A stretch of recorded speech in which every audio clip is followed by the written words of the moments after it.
Bonjour et bienvenue à Ta carrière, ton histoire. À Ta carrière, ton histoire, notre mission, c'est de changer la façon qu'on prépare les jeunes pour leur carrière. Moi, c'est ma passion personnelle, puis ça me fait plaisir d'accueillir toutes sortes d'experts qui nous communiquent leurs conseils, leurs recommandations, leur expérience pour préparer la jeunesse de demain. Aujourd'hui, on va se pencher sur la question comment est-ce qu'on doit changer notre développement de carrière dans les écoles, dans les collèges, dans les universités, à l'extérieur de la salle de classe. Puis, je vais partager ce point de vue-là avec vous.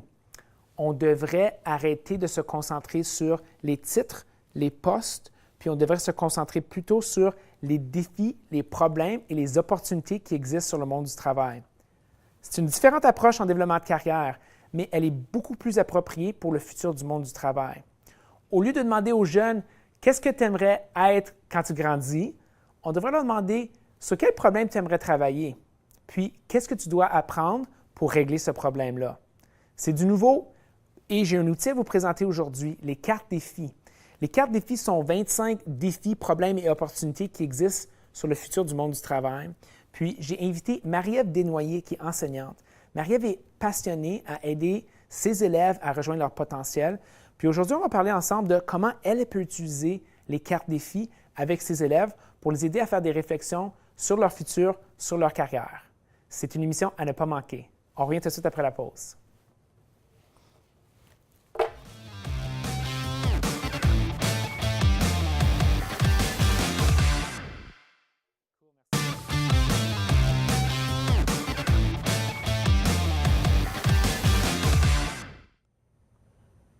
Jean-Philippe Michel, ici avec Marie-Ève Desnoyers. Marie-Ève, bienvenue. Merci beaucoup. Je suis très heureuse d'être ici. C'est vraiment le fun que tu sois là parce que moi, aujourd'hui, j'ai la chance de te parler de mon bébé, ma passion, mon projet de passion, c'est les cartes défis. Puis, je pensais que ça serait le fun de t'en parler parce que quand je te parle de ton enseignement, de tes projets, de ce que tu fais avec tes élèves, moi, je vois ta passion, je vois ton intérêt pour ce que tu fais. Puis, moi, je suis curieux de savoir comment ces cartes-là peuvent t'aider dans le contexte de ce que tu fais. Parfait.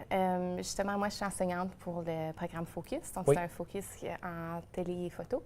Donc, les élèves, avant de venir ici, ils ont déjà un entretien avec moi, donc une entrevue. C'est ça. Donc, déjà, ils ont un certain intérêt pour le monde des médias. Alors, OK. puis là, de pouvoir vraiment mieux les outils, à savoir vers quelle voie aller de façon plus spécifique, je trouve ça vraiment bien. Ça, c'est le fun. Oui. Donc, ça nous aide à comprendre le programme à la maison. Donc, toi, tu travailles spécifiquement avec des élèves dans un programme spécialisé Focus en médias. C'est intéressant que tu as eu la chance de faire une entrevue avec eux avant, d'avoir ce contact-là un à un, puis là, de vouloir les outiller pour la prochaine étape. Je te suis, ça nous donne un très bon contexte. C'est ça. Donc, c'est des élèves qui sont en 11e et 12e année. Alors, en 11e et 12e année, la question qui revient souvent pour eux, c'est qu'est-ce que tu veux faire plus tard? Tu veux poursuivre à l'université? Tu veux poursuivre au collège? Oui. J'ai certains élèves parfois qui ont plus d'intérêt à aller vers le collège, mais parce que les parents ils leur suggèrent ça d'aller vers l'université. Alors moi, je veux vraiment qu'ils suivent ce qui les passionne. Nous, on a il y a les parents, il y a mon oncle, il y a ma tante. Qu'est-ce que tu veux faire? Qu'est-ce que tu vas étudier? Oui. Il y a des enseignants aussi. Oui. Donc, on voit tout le monde. Moi, je vois qu'il y a un certain montant de pression. C'est à cause de l'anxiété chez les jeunes. Est-ce que tu vois ça aussi? Oui, Ouais. moi je l'ai vécu comme élève également. Ouais, Alors c'est ça, donc de vraiment de prendre une pause et de dire, OK, c'est quoi qui me passionne vraiment? C'est quoi que j'ai envie de faire? Alors, la première fois qu'on s'est rencontrés, j'étais tellement heureuse parce que j'ai dit, comme je trouve ça fantastique d'avoir quelqu'un qui spécialise justement comme un coach de carrière, puis plus spécifique en lien avec les jeunes. C'est ça. Tu as raison. C'est ça, c'est ma passion. Puis aujourd'hui, je vais te montrer les cartes défis, comment ça fonctionne. Je me lance dans l'exercice. Ce qu'on va faire, c'est je vais te donner la chance de faire l'expérience des cartes comme si tu étais une étudiante. Mais tu peux répondre avec tes intérêts, tes motivations. Puis souvent, je vais nous arrêter pour dire, bien, voici pourquoi j'ai fait telle chose. Voici pourquoi je t'ai donné telle carte. Voici pourquoi je t'ai donné l'instruction de faire telle chose. Comme ça, quand toi, tu vas avoir les cartes, pour les utiliser dans ta salle de classe, tu vas savoir exactement comment y approcher. Okay. C'est bon? Oui, c'est bon. OK. La première étape, c'est que je veux te montrer, si je choisis une carte au hasard, par exemple, favoriser le développement durable. Moi, ce que j'aime faire pour commencer, c'est d'encourager aux étudiants de penser à qui travaille là-dessus. C'est des gens en économie, c'est des gens en affaires, c'est des gens en relations internationales, c'est des gens en ressources humaines. il y a plusieurs rôles qui peuvent travailler sur cette problématique-là. Par exemple, si on choisit une carte en santé, restructurer le système de santé, ce n'est pas une carte juste pour des docteurs. Il y a toutes sortes de personnes qui peuvent contribuer à ce défi-là. Je commence comme ça. Parfait. Ça va? Oui, ça va. Ça donne le contexte parce que là, les jeunes vont voir les cartes puis vont pouvoir penser de façon créative, puis pas se limiter à leur première impression des cartes. Donc là, je te donne les 25 cartes, puis j'aimerais que tu fasses un tri des cartes. Peux-tu mettre les cartes en 3 piles? Les défis qui ne t'intéressent pas, les défis qui t'intéressent, puis les défis qui t'intéressent beaucoup. OK. Ça te va? Oui, ça me va. OK. Pendant que tu travailles, ce que je veux dire aux gens à la maison, c'est que les cartes défis, c'est un outil qui est utilisé dans les écoles secondaires, dans les collèges, dans les universités, au Canada et aux États-Unis. C'est une façon de transformer notre approche au développement de carrière. Au lieu de se limiter au titre, au poste, on pense aux plus grandes problématiques. Normalement, dans les écoles secondaires, on fait ceci. On dit, OK, mais dans quoi tu réussis au secondaire? Quelqu'un peut dire, par exemple, en mathématiques. OK, en mathématiques, tu pourrais aller en comptabilité. Mais qu'est-ce que je peux faire maintenant que j'ai étudié en comptabilité? On devient comptable. Ensuite, on travaille pour une firme de comptable. Après plusieurs années, on réalise, bien, sur quel problème ou opportunité je travaille vraiment? Bien, peut-être qu'un comptable aide une organisation à sensibiliser les gens sur comment utiliser des données financières pour être plus transparent ou créer des données financières plus précises qui aident à faire des meilleures décisions. C'est seulement comme plus tard dans sa carrière, dans sa vingtaine, qu'on réalise ça. Moi, je dis qu'on doit changer l'ordre des choses. Commençons par montrer ces problèmes, défis, questions, opportunités-là aux jeunes. Ensuite, laissons-les explorer, trouver les compagnies, les organisations qui travaillent sur ces problèmes-là. Ensuite, on voit qui travaille là. Ensuite, on voit quels sont leurs postes, qu'est-ce qu'ils ont étudié. Ensuite, on choisit quel cours on veut faire. Donc, c'est vraiment un différent ordre de procéder. Donc, d'aller vers le but, puis là, de décortiquer à partir de ce moment-là. Exactement. Okay. Oui. Comment tu as fait pour choisir les différents thèmes ou les différents sujets sur tes... Très bonne question. Il y a beaucoup de recherches qui existent sur le futur du monde du travail. Si on fait en Google, c'est quoi le futur de la biologie? Il y a tellement d'informations, tellement de bonnes données. Puis moi, mon hypothèse, c'est si on prend cette information-là, on la montre aux jeunes, ils vont, de un, mieux comprendre le monde du travail, de deux, faire des meilleures décisions sur ce qu'ils veulent faire. Donc moi, j'ai lu plein de livres, j'ai suivi des formations, j'ai vu des experts. Moi-même, comme travail, comme consultant dans différentes organisations, j'ai vu ce qui se passait, puis j'ai résumé le tout dans le choix de cartes. L'idée, c'est, avec les 25 défis, que ce ne soit pas les seuls défis qui existent. C'est plutôt le catalyse pour que les jeunes changent leur façon de penser par rapport au futur. J'aimais ça parce que c'était quand même assez simple de... C'est ça, avec les images aussi, puis pour être divisé. C'était... Bonne chose à partager, parce que moi, ma première question, comme intervenant qui travaille avec toi, animateur, je vais te demander, comment c'est allé? Bien. Pour quelqu'un qui est souvent indécis, je trouvais ça vraiment simple. Ouais. C'est ça. Moi, je dois te poser cette question-là après que tu fais le tri, parce que je veux tout de suite connecter avec ton expérience, puis je veux tout de suite te mettre en auto-réflexion.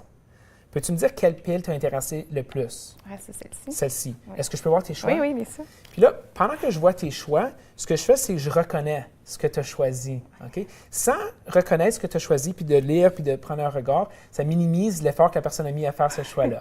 Donc ça, c'est chaque petite étape, je fais des recommandations parce que ça, j'ai fait ça des centaines de fois avec des étudiants. Puis, j'ai beaucoup appris de mes erreurs. Par exemple, si moi, je sautais tout de suite à la prochaine étape sans valoriser les choix que la personne a faits, ça l'enlève à son estime, d'après moi. Donc, c'est pour ça que j'encourage de dire « Ah, mais regarde, wow, tu as choisi des choses intéressantes. » Puis est-ce que tu demandes aux élèves d'avoir au moins une carte dans chaque pile ou ça peut être... Moi, je te dirais 99% du temps, les 3 piles, ça marche. Des fois, j'ai vu des jeunes faire 2 piles au lieu, mais c'est très, très rare. OK. Ouais. Donc là, on met ces cartes-là de côté. Puis là, je vais te donner les prochaines étapes. J'aimerais que tu prennes les cartes que tu as choisies. Toi, tu en as 7. Oui. Peux-tu t'informer sur ce qui est en arrière, puis choisir 3 défis, les 3 défis qui t'intéressent le plus? OK. OK? Donc, pendant que Marie-Ève fait le tri, ce que j'aimerais partager, c'est qu'à l'endroit de chaque carte, il y a une description de le défi, l'ampleur du défi, qui ça implique, comment ça marche, pourquoi c'est important. Puis c'est écrit d'une façon qui peut être compris par un élève à la 9e année, OK? Donc, en termes de niveau de compréhension. Puis dans mon expérience, ça pourrait être utilisé avec des jeunes encore plus jeunes que ça, quand il y a quelqu'un qui est là pour animer, puis les aider à comprendre soit un mot qu'ils ne comprennent pas ou une notion ou un concept dont ils n'ont pas encore appris là, dans leurs années d'expérience. Je remarque que c'est en anglais, alors c'est voulu. Non, en fait, les cartes sont sont soit en français ou en anglais. OK. Puis là, c'est une version qu'on utilise à la télé qui est un peu plus flexible. Là. Ouais. Alors là, tu aimerais que je choisisse combien de 3 cartes? cartes. 3 cartes. 3 OK. cartes. Puis habituellement, les gens trouvent ça assez facile de faire leur choix. Là, je vais vous dire ce qui vient après ça. C'est éventuellement, je vais lui demander de choisir une carte. Quand ça vient un choix de une carte, ça devient plus difficile. OK. Mais au lieu de dire d'aller tout de suite de la pile des 7 à 1, c'est mieux de commencer avec 3 parce que là, les élèves ont commencé à lire ce qu'il y a en dos des cartes. OK. Donc là encore, une validation de tes choix. Est-ce que je peux regarder? Oui, bien Tu sûr. me donnes permission. Ouais. J'aime beaucoup demander permission dans ce contexte-là. Toi, tu as choisi tes 3 défis: améliorer la santé mentale, bâtir l'école du futur, aider les gens à rejoindre leur potentiel. Si je travaille 1 à 1, super beau point de discussion. Je te demande pourquoi tu as choisi ces cartes-là. Qu'est-ce qui t'a amené à faire ces choix-là? Dans notre cas en ce moment, j'aimerais avoir cette discussion-là, mais seulement quand tu choisis ta carte finale. OK. Ça te va? Oui, ça me va. Donc, si tu avais à choisir entre ces 3 cartes-là, laquelle tu choisirais? J'imagine. Pas Ça facile, serait hein? entre les deux. C'est des beaux choix. Oui. J'imagine que ce serait aider les gens à rejoindre leur potentiel. OK, parfait. Après qu'on revienne à la pause, je te demande pourquoi tu as choisi celle-là. OK. Ça te va? Oui, ça me va. OK, merci beaucoup.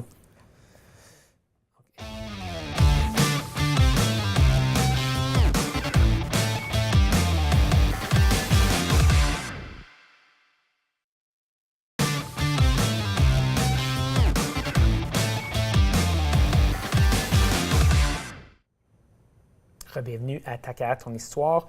On joue à des jeux de cartes en ce moment. On est en plein milieu des cartes défis.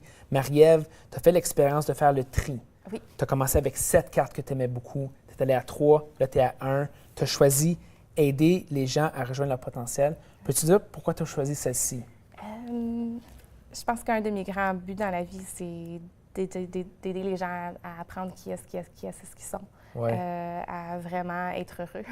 Donc, on fait justement le projet du bonheur avec eux en ce moment aussi. Donc, à chaque semaine, on a un défi en lien avec ça. Donc, pour moi, quand j'ai vu ça, aider les gens à rejoindre leur potentiel, je trouve que ça décrivait vraiment bien ce qui est mon but en tant qu'enseignante ou en tant Moi, je te vois dans ça. en tant que pédagogue. Ouais. C'est ça. Moi, je te vois beaucoup dans cette carte-là. Oui. Puis quand je vois ça, pour vraiment aider une autre personne, souvent, on doit faire du travail sur soi. Alors, c'est ça, il n'y a pas une meilleure carrière en tant qu'enseignant pour travailler. Ils disent que les 2 carrières pour avoir qui voient le plus de changements, c'est les enseignants puis les psychothérapeutes. Alors, écoute, je pense que j'ai choisi une bonne carrière pour ça. Ouais. Mais, puis là, ce qui est le fun, c'est que nous, on peut commencer à jaser puis parler de ça, les implications.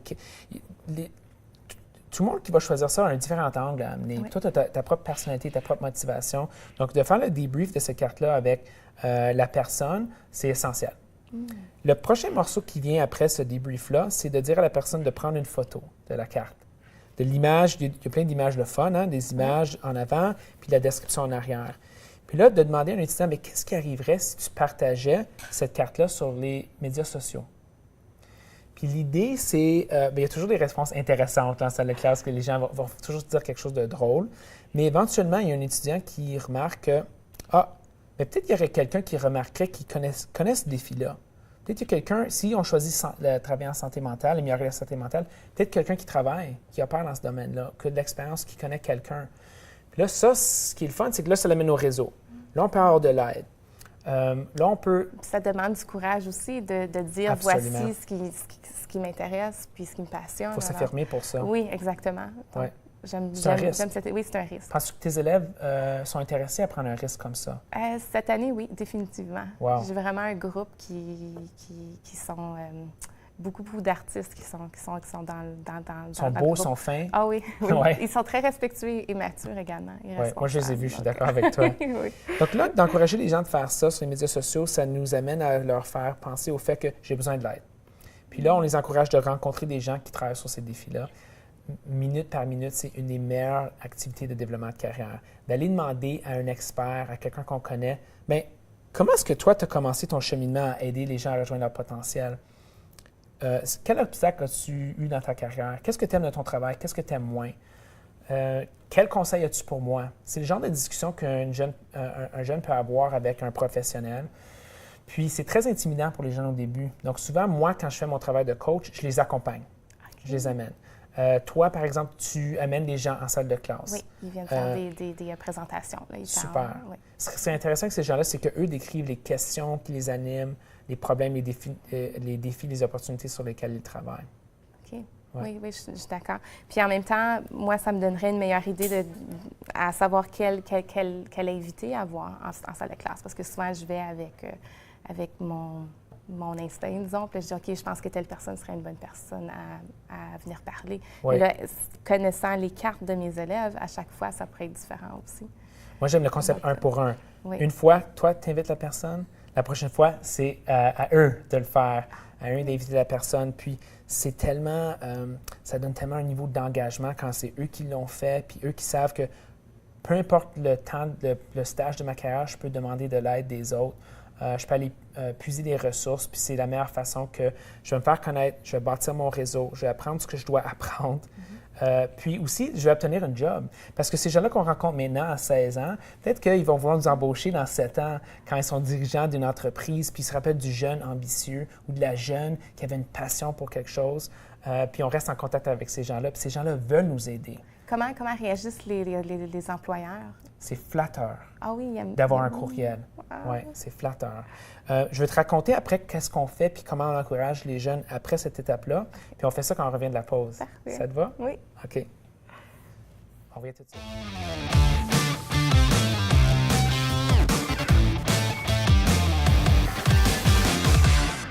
Il y a une plume, là?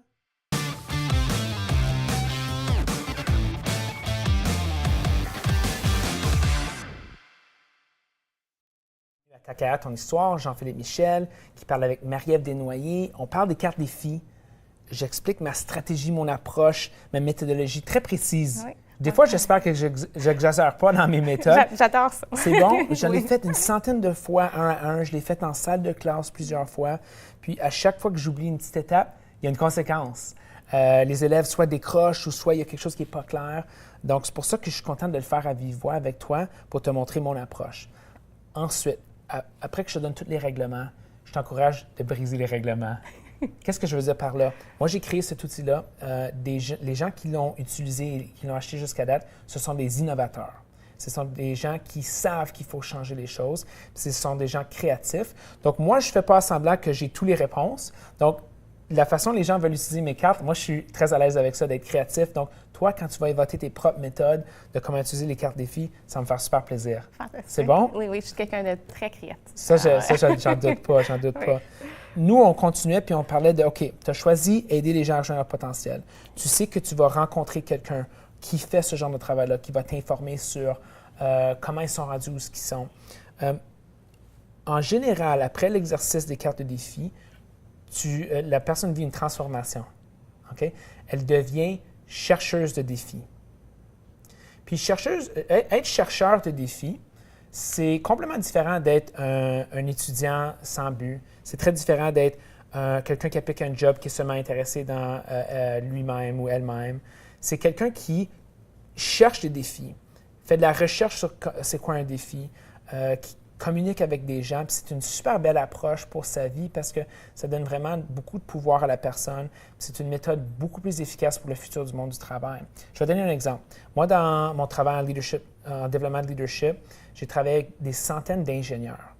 Puis ce sont parmi les meilleurs ingénieurs dans leur organisation. Mais ils ont tous eu une nouvelle job. Ils ont tous eu le même job. C'est quoi? Être leader. Puis ils n'ont pas eu de formation pour faire ça. Mais ces gens-là, ce qui est arrivé, c'est qu'ils ont travaillé sur un défi en génie. Puis ensuite, ils ont eu un nouveau défi. Le nouveau défi, c'est comment est-ce qu'on peut aider les gens à rejoindre leur potentiel? Comment est-ce qu'on peut bâtir une équipe qui travaille très bien ensemble? Donc, constamment, on apprend à trouver des nouveaux défis. Ces gens-là, quand ils deviennent chercheurs de défis, ils vont comprendre, ils vont anticiper le changement pour pouvoir prendre des nouveaux défis dans leur carrière. Est-ce que je m'exprime bien? Oui, très bien. Okay. Puis quand on part d'un défi, au lieu de partir d'un titre de carrière, souvent, je trouve que les gens, ils vont être encore plus engagés. Ils vont vraiment participer à leur apprentissage ou à leur éducation. Alors, je trouve ça vraiment bien. Puis, ils ne vont pas avoir peur de travailler aussi. Ça, c'est un super beau point. Ça, c'est un super beau point que tu fais parce que là, ça revient à la salle de classe. Parce que là, on peut dire pourquoi. Là, toute la matière, le contenu intéressant qu'on crée, on peut dire à chaque étudiant, on peut adapter, bien voici, toi, je sais que c'est ça ta vision, c'est ça le défi sur lequel tu veux travailler. Voici comment ce concept-là en maths peut t'aider. C'est difficile à faire ça, mais ça arrive. Hein? Voici comment le concept ensemble. Je ne sais pas si tu le voyais comme ça aussi. Au lieu que tout soit dans des petites boîtes. Tu sais, français, on fait seulement français. Mais écoute, si c'est ça, bien, quelle lettre est-ce que tu pourrais écrire à une personne pour l'aider? Donc, au moins, les élèves, ils voient quelque chose de concret. C'est pas juste, OK, on fait ça parce qu'il faut le faire. C'est comme vraiment en lien avec leurs intérêts. Alors, je trouve que ça les rejoint plus parce qu'ils comprennent pourquoi est-ce qu'on fait un travail. Exactement. Puis on s'en vient de plus en plus vers ça dans l'éducation aussi, tu sais, de travailler sur des projets. Puis là, ensuite, on dit, OK, qu'est-ce que ça rejoint en mathématiques, en français, en religion, tu sais, vraiment de travailler ensemble. Parfait, donc ça s'aligne avec ce mouvement-là. Ça s'aligne, oui, exactement. Parfait. Moi, si j'enseignais, les cartes défis seraient au tableau, sur le mur, constamment. Puis on pourrait dire, ah, bien ça, ce qu'on fait, regardez, ça s'applique ici, voici ce qu'on fait. Puis les étudiants, eux, à un moment donné, ils mémoriseraient presque ces cartes défis-là, mais ce n'est pas l'objectif. L'objectif, ça serait qu'eux créent de nouvelles cartes défis, avec des nouveaux défis. Plus gros, plus petits, plus larges, moins larges, plus adaptés à ce qu'eux veulent. Puis là, ce serait eux qui feraient les liens en salle de classe pour dire « Ah, le problème de maths, ça rejoint mon problème de cette façon-là. » Ça serait vraiment le fun de les voir prendre l'initiative de faire ces ponts-là, parce que c'est un gros fardeau pour toi de faire toujours les liens pour eux. Mais quand eux commencent à faire les liens pour eux-mêmes, moi, je trouve ça super puissant. Ouais, je suis vraiment d'accord. Ouais. Oui. Toi, comment est-ce que tu devrais utiliser les cartes défis? Je commencerais la même façon d'avoir 3 piles. Puis, bien, je suivrais vraiment les mêmes étapes. Mais le simple fait d'avoir quelque chose qui est concret, je trouve que c'est une excellente idée parce que sinon, tu sais, des fois, comme on veut les aider, mais ça, c'est vraiment comme un outil absolument incroyable. Ouais. Puis les prendre en photo pour les médias sociaux, je trouve ça vraiment une excellente idée aussi. Super. Oui, donc je suivrais la même étape. J'ai très hâte de savoir comment ça va. Oui, moi aussi. Puis moi, à la fin, où on peut les amener, si on peut dire, bien, voici les résultats. Ils peuvent avoir des idées spécifiques de ce qu'ils peuvent faire dans leur carrière. Ils peuvent se sentir inspirés. Ils peuvent connecter avec des gens dans le monde du travail. Ensuite, ils peuvent devenir chercheurs de défis, puis d'aller voir en ligne qui travaille sur les défis qui les intéressent, dans quelle organisation, qu'est-ce qu'eux ont étudié. Qu'est-ce qu'eux ont étudié, c'est intéressant parce qu'eux, ils ont cette décision-là qu'on a dit au début, 16, 17, 18 ans. On choisit qu'est-ce qu'on étudie au collège, à l'université. Au lieu de commencer avec l'éducation, moi, c'est à la fin du processus. C'est vraiment de changer l'ordre. Et moi, je voulais te donner en cadeau un jeu de cartes. Merci, Ça me fait plaisir. Parce que j'ai hâte de voir comment tu vas l'utiliser dans ton contexte, quel genre d'expérience tu vas créer pour tes étudiants autour de ces cartes-là. Je vais te garder au courant. Merci beaucoup, ça me fait plaisir. Pour les gens qui sont à la maison, allez chercher plus d'informations sur les cartes défis sur mon site web. Ça me ferait plaisir de vous en parler. Puis je vous en reparle à la prochaine émission. Merci d'être là.